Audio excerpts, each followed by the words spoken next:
In 2011, the Samsung Galaxy Note brought the stylus back into vogue.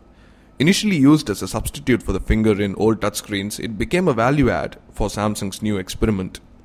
Called the S Pen, the stylus has evolved along with the Galaxy Note, now in its fourth iteration. Has it become more useful? Let's find out. The moment you take the S Pen out of the phone, a familiar dial pops up, the one that was introduced on the Note 3 called Air Command. You can also invoke it by hovering the S Pen on the screen and clicking the button. There are 4 kinds of things you can do here, so let's start with the first one, Action Memo. This is the easiest way to take a note. A small sticky note-like interface appears in which you can scribble anything down.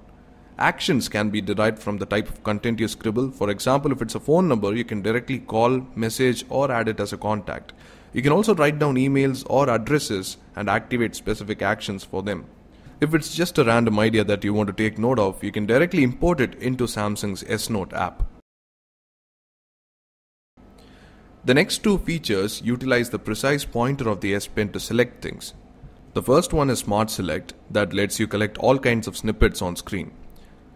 Basically, you need to hold down the button and select content which will be collected on the side. You can add as many snippets here as you want, and if there is text in Smart Select, it can extract it and give it to you in that form. You can add these snippets to a scrapbook for research or something, or share them to a service as an image.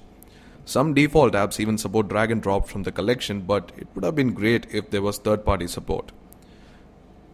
The next one is Image Clip, which is very similar to the selection tool on Photoshop. You can draw whatever shape you want and select a scrappy image on screen, or use the default shapes to get a much cleaner image out of it. The best option? Use the magnetic snap tool if you're looking to get separate layers out of an image. It works like the magic wand tool on Photoshop and lets you subtract or add selections. Again, everything goes into the scrapbook if you need, and yes, you can share it as an image to any service you prefer. And finally, we have the screen write option, which seems a bit redundant to be honest after the last 2 features, but you can draw on the screenshot, which is alright for a quick write up on an image, we guess. Like for example, we can take a screenshot of the map and draw our own instructions and share it to others. Now let's move on to S Note, once the primary S Pen experience. The app has now turned into a note-taking app that accepts stylus input but retains the versatility it had. New additions include new pen types, fountain pen and calligraphy pen, and with the S Pen now boasting 2048 pressure levels, precision is much better, but we'd love to see even lesser latency here. These common features aside, the photo note tool on the S Note is a great addition. You can take a photo of any information and turn them into not only an image, but an image with separate layers. This is particularly useful if people take photos of notes. So these are the primary tools that Samsung wants to put out in front of you. But the S Pen can do a lot more. One of the most useful things it does is acting like a mouse.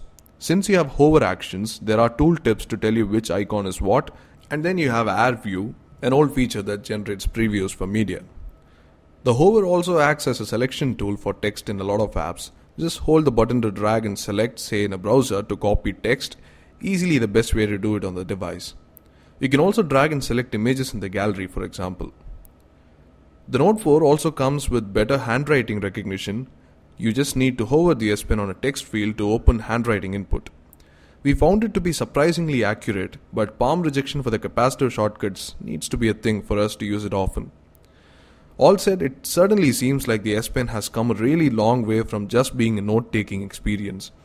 With the Note placed as a productivity device that lets you do more on the go, the S Pen provides tools that surely enhance this experience. So what do you think of the new S Pen? Has Samsung done enough this time? Let us know what you think in the comment section below, and share it with your friends if you liked this video, and don't forget to subscribe to our channel if you haven't already for more videos like these. Thanks for watching.